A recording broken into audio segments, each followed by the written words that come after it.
श्री स्वामी समर्थ. नमस्कार, मी Vaishali. Moms kitchen food चॅनलमध्ये तुम्हा सर्वांचं मनापासून स्वागत. सर्वप्रथम तुम्हा सर्वांना गुढीपाडव्याच्या खूप खूप शुभेच्छा. आज आपण साखरेच्या गाठी बनवणार आहे. त्यासाठी इथे मी 1 वाटी साखर घेतलेली आहे, अर्धीला कमी वाटी पाणी घेतलेलं आहे, त्यानंतर 1 चमचा तूप घेतलेला आहे, त्यानंतर फूड कलर घेतलेला आहे.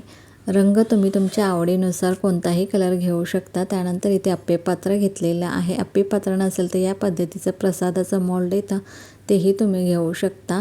त्यानंतर आपण अप्पेपात्राला तुपाचा हात लावून घ्यायचा आहे. या पद्धतीने व्यवस्थित असं तुपाचा हात लावून घ्यायचा आहे. त्यानंतर कॉटनचा दोरा घेतलेला आहे, तो ओला करून पिळून घेतलेला आहे आणि डबल घेतलेला आहे. त्यानंतर तो अप्पेपात्रामध्ये या पद्धतीने सेट करून घ्यायचा आहे. ही सर्व तयारी आपण पाक तयार करायच्या आधी करून घ्यायची आहे.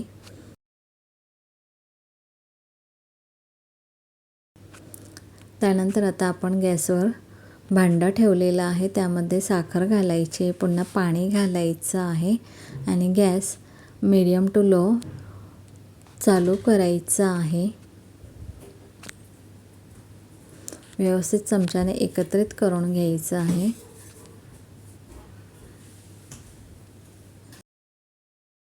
व तुम्ही जर आपल्या चॅनलवर नवीन असाल तर प्लीज चॅनलला सबस्क्राईब करा, म्हणजे आपल्या नवीन रेसिपीचे नोटिफिकेशन तुम्हाला येतील.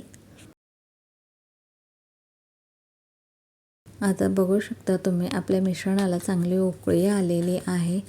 अजून हे 2 ते 3 मिनटं चांगलं उकळून द्यायचं आहे.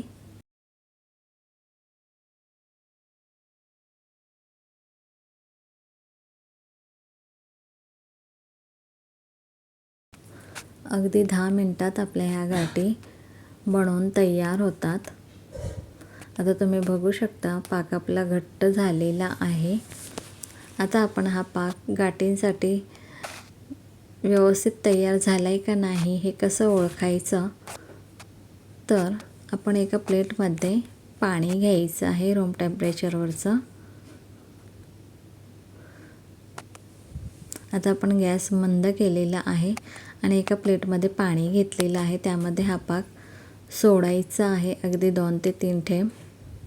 आणि पाकाची जर गोळी झाली तर समजायचं आपला पाक व्यवस्थित तयार झालेला आहे. या पद्धतीने आता आपण गॅस बंद केलेला आहे आणि त्यामध्ये मी केशरी फूड कलर घातलेला आहे आणि व्यवस्थित चमच्याने एकत्रित करून घेतलेला आहे.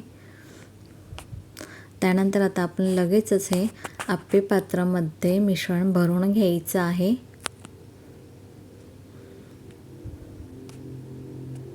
अप्पेपात्रामध्ये हे भरून झाल्यानंतर पुन्हा आपण हे साखरेच्या गाठी सेट होण्यासाठी 7 ते 8 मिनटं ठेवायचं आहे, असंच रूम टेम्परेचरवर. या पद्धतीने 7 ते 8 मिनटानंतर तुम्ही बघू शकता की ते मस्त आपल्या साखरेच्या गाठी तयार झालेल्या आहेत. आता आपण ह्या चमच्याने थोडंसं साईडने ढकलल्या की ह्या अलगद अशा साखरेच्या गाठी निघून येतात. आपण तुपाचा हात लावल्यामुळे ह्या लगेचच साखरेच्या गाठी निघून येतात. तुम्ही बघू शकता की ते मस्त आपल्या साखरेच्या गाठी तयार झालेल्या आहेत. रेसिपी आवडली असेल तर आपल्या मॉम्स किचन फूड चॅनलला लाईक करा, शेअर करा व सबस्क्राईब करा. सबस्क्राईब करायला अजिबात काही लागत नाही. वाट कोणाची बघताय, करा ना आपल्या चॅनलला सबस्क्राईब. थँक्यू.